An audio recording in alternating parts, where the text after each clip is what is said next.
Bienvenidos, queridos cibernautas, a una cápsula más de prensa activa de Jalisco. En esta ocasión se la vamos a dedicar a un tema espeluznante.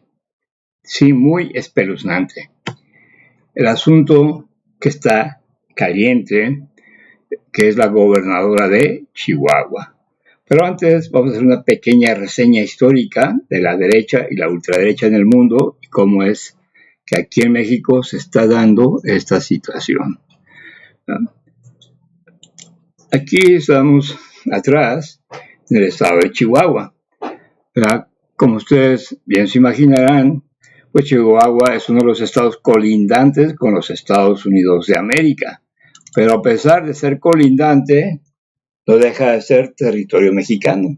Por eso es que aquí en Chihuahua ondea la bandera mexicana, no ondea la bandera americana, ¿verdad? Sin embargo, vamos a hacer una pequeña reseña histórica de la ultraderecha en el mundo. Ya en Alemania, el partido de ultraderecha fue el Partido Nacional Socialista Obrero Democrático de Alemania, conocido como Partido Nazi. Este partido, sabemos que llegó a Hitler al poder, y como todos los partidos de ultraderecha, son autoritarios, racistas, y pues se dedican a ver por el bien del pueblo, pero llevan al pueblo con una serie de ideas raras hacia un cierto fin. En ese caso, Alemania ya había sufrido varios problemas de tipo económico, y bueno, Hitler en su libro Mein Kampf decía que los judíos eran los culpables y que no merecían ser alemanes, que había que acabar con esa causa, que eran los judíos, que eran los que estaban llevando la pobreza a Alemania. Y por eso fue que mataron a miles o millones de judíos, ¿sí? Por esas ideas racistas. Esa es una de las características de los partidos de ultraderecha. Pero no solamente los partidos de ultraderecha han hecho esto, ¿no? También otros partidos que, aunque no sean de ultraderecha, han aplicado racismo, etc.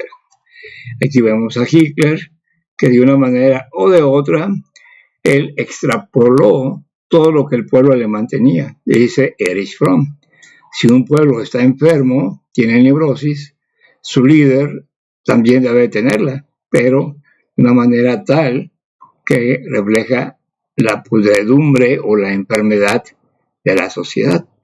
Así pues, Hitler tuvo buena aceptación en Alemania porque Alemania veía en Hitler un reflejo de su neurosis. Claro, ellos no sabían que estaban neuróticos, pero era un partido de ultraderecha. Otros partidos de ultraderecha, pues fue el fascismo de Mussolini, que se llevó a la par, ¿no? Mussolini, pues ya no se diga, en Italia también igual, era todo autoritario, etcétera, ¿no? Así pues, la ultraderecha no acepta la democracia. Aquí en México tuvimos un dictador que también lo podemos considerar de derecha, ¿verdad? A pesar de que peleó contra Estados Unidos y peleó contra los franceses, etcétera, etcétera, etcétera, podemos decir todo, por eso está lleno de medallas. Al final de la hora, al final de los tiempos, estuvo 30 y tantos años como presidente, siendo un perfecto dictador, ¿verdad? Igual que Mussolini, igual que Hitler, y también igual que Franco. Franco ya no se diga en España, ¿no? Un perfecto dictador. Todos ellos se caracterizaron por ser de ultraderecha. ¿Por qué? Porque la ultraderecha no acepta la democracia, practican el racismo, creen que son perfectos desde el punto de vista económico, ellos tienen la solución a los problemas económicos y no siempre es así, ¿verdad? No siempre tienen la solución a todos los problemas, pero ellos sienten que así es. Pero hay otro tipo de derecha, la derecha radical.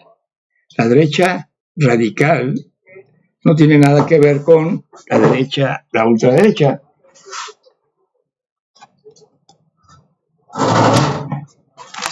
En el sentido de que no son prácticamente racistas, así tan concentrados como los de ultraderecha, no son tan autoritarios como los de ultraderecha, pero algo tienen de eso también. Aquí en México sabemos que tenemos un partido que ellos no se sienten de derecha, ¿verdad? Es el Partido de Acción Nacional. Ellos dicen que practican el humanismo cristiano, ¿verdad? Y practican el socialismo cristiano, ¿verdad? Porque es un partido que en uno de sus artículos dicen que es un partido católico, ¿verdad? Y es un partido mexicano, ¿no? Entonces, ellos a sí mismos no se sienten de derecha, sienten que son humanistas, ¿verdad? Y que por muchos años nunca habían podido llegar al poder, hasta ahora con Fox, luego Calderón, ¿verdad? Y pues bueno, al final de cuentas, el pueblo los sacó porque no dieron la medida, no dieron el ancho, ¿verdad? Entonces por eso también se fueron para afuera, ¿verdad? Dijeron, no, el pueblo dijo, no. Vuelven a meter al PRI, pero el PRI también no dio la medida otra vez y también fue para afuera. ¿Por qué pasa esto? Bueno, simple y sencillamente porque los partidos son rebasados por la sociedad. La sociedad va creciendo, se va cultivando políticamente. En cambio, los partidos siguen encerrados en sí mismos, no avanzan, no pierden el sentido de justicia social, pierden el sentido de ver qué es lo que la sociedad quiere, y las élites de esos partidos se concentran en simple y sencillamente ver pingües ganancias para sus correligionarios y para sí mismos, los que están en el poder, ¿sí?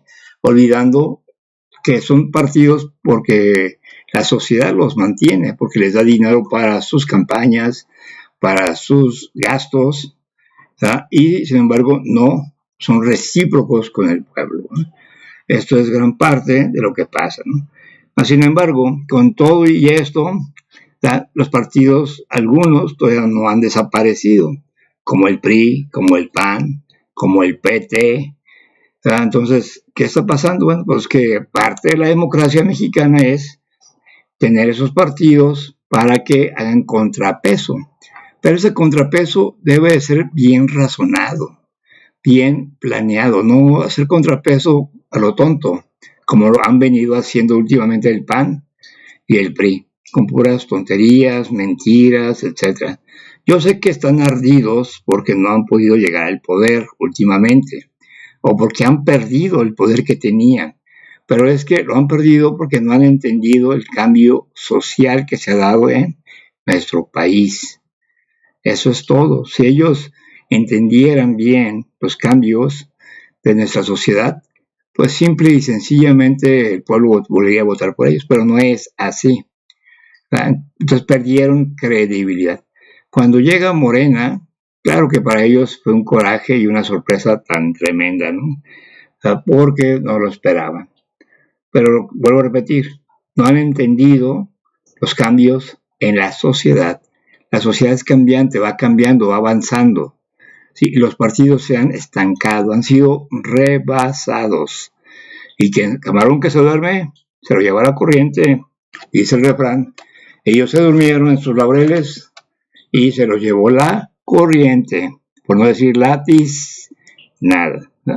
Así que vayamos a lo que es nuestro asunto que vamos a tratar el día de ahora, ¿sí? Lo de la gobernadora de Chihuahua. Es un tema que a mí no me gustaría tratar porque pues me hace algo embarazoso, ¿no? Aberrante, como una política mexicana, sea del partido que sea, se presta a injerencias extranjeras, como es esta señora gobernadora de Chihuahua, ¿verdad? Pero bueno, es entendible su actitud, porque si a la hora que estudiamos la actitud de la derecha en todo el mundo, ¿verdad?, encontramos que la derecha no solamente está en México, ¿verdad? La derecha radical, que sí acepta el juego de la democracia, más no todos los elementos de un país democrático, ¿verdad?, se encuentra desde Estados Unidos con Trump, en Hungría con Víctor Orbán, en Polonia con el partido PiS, en Brasil con Bolsonaro, en Argentina con Milei, en Israel con Netanyahu, en España con el movimiento Vox, en Alemania con el movimiento Alternativa, en Francia con la Agrupación Nacional y en México pues con su querido y conocidísimo PAN, que ya nos gobernó y que pues perdió, ¿no? Pero bueno, no voy a defender yo a la gobernadora, porque lo que hizo no deja de ser violatorio de nuestra Constitución, donde claramente establece que ninguna potencia, ningún gobernante debe de hacer tratos con potencias, y pues claro, ella violó ese concepto, pero sí en la historia de nuestro país tenemos no solamente gobernadores que han trabajado para la CIA, sino también presidentes que han trabajado para la CIA. Aquí tenemos a Adolfo López Mateos, a Díaz Ordaz, a Echeverría y a López Portillo, que está comprobado que trabajaron para la CIA, estaban en las nóminas de la CIA. Y cada uno tenía su nombre clave en la CIA. A cada uno, por ejemplo, L1, L Tempo 1, Adolfo Martínez. Díaz Ordaz, Li Tempo 2. Echeverría, Li Tempo 5. Y López Portillo, Li Tempo 8. ¿Por qué les daban esas clasificaciones? Pues ni modo de poner los nombres de los presidentes allí, ¿verdad? Claro que no.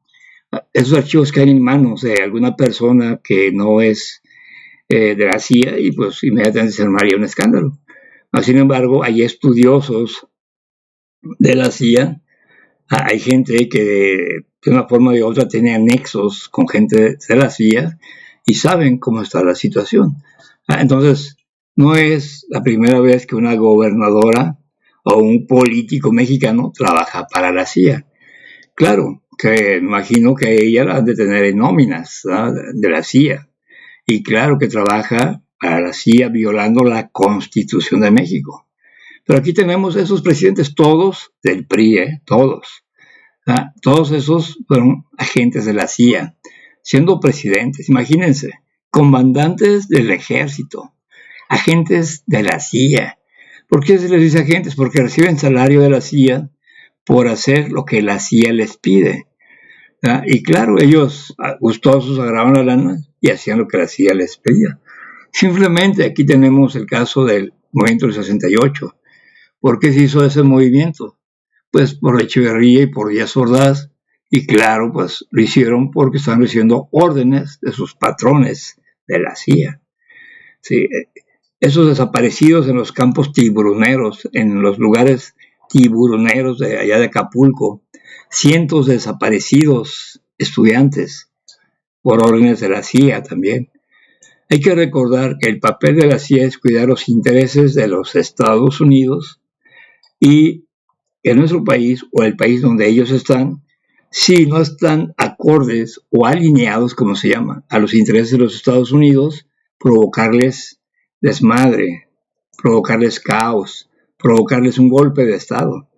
Por eso es que ahora que hay un partido o un movimiento que no está alineado con Washington, la CIA está muy preocupada y muy activa en quererles hacer un golpe de Estado, provocarles problemas, etcétera, ¿no?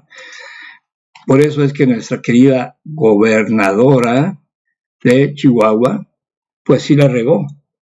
La regó por el simple y sencillo hecho de que, ella es mexicana, ¿no? Está en territorio mexicano, como podemos ver aquí, la bandera en Chihuahua. Y si ella quería pelear contra el narcotráfico, debería haberlo hecho en coordinación con la presidenta de México, con General Harfuch, que es el secretario de Seguridad, en coordinación todo y con permiso de la Presidencia de la República, que es como marca la Constitución. No entiendo por qué hizo esas cosas escondidas, si aquí vemos que lleva una muy buena relación con Claudia. Bueno, el hecho de que la hayan citado a la Fiscalía obedece a eso, a que violó la Constitución. no al hecho de que haya atacado un laboratorio, ¿no? El hecho de atacar a los narcos o no atacarlos, pues eso corresponde al gabinete de seguridad. Y sabemos bien que en México esos grupos son controlados también por la CIA. Sí, entonces, a ver, ¿cómo que yo me presto que venga la CIA para ir a investigar un grupo que ellos mismos controlan? Sí, o que en un momento dado hay grupos que no se quieren someter a la CIA y es a los que persiguen. Entonces, ¿de qué se trata? ¿De qué estamos hablando? ¿Va?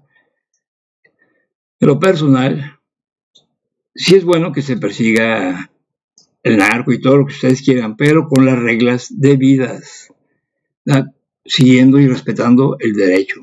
Pues México es un país de derecho.